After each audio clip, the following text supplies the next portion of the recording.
Maharashtra today 24 news, सत्य परिस्थितीचा सविस्तर आढावा।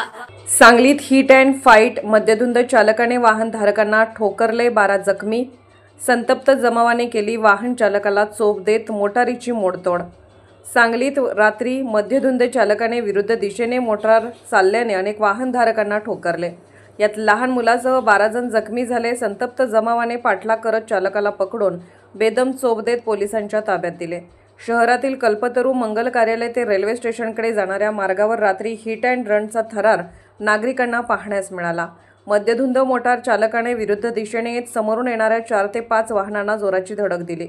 या अपघातात चालकासह 12 जण जखमी झाले, यामध्ये 3 गंभीर आहेत।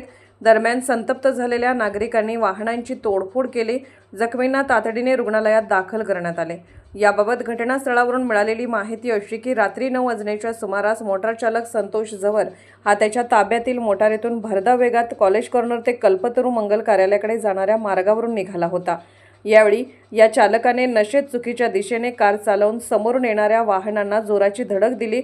यात काही मोटारी आणि दुचाकीचे नुकसान झाले, तर 11 जण जखमी झाले। कारची एअरबॅग उघडल्याने चालक बचावला। परिसरातील नागरिक तसेच वाहनधारकांनी कारचा पाठलाग करून चालकाला पकडले।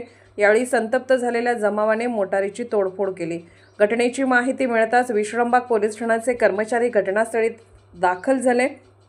जखमींना नागरिकांच्या मदतीने तातडीने रुग्णालयात उपचारासाठी दाखल करण्यात आले। दरम्यान चालकाच्या हिट अँड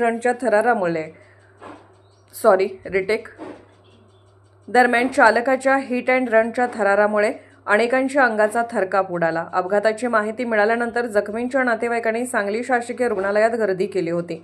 मोटार चालक संतोष जवर हा मद्याच्या नशेत होता। त्याच्या मोटारीच्या धडकेत वयोवृद्धांसह लहान मुलेही गंभीर जखमी झाले।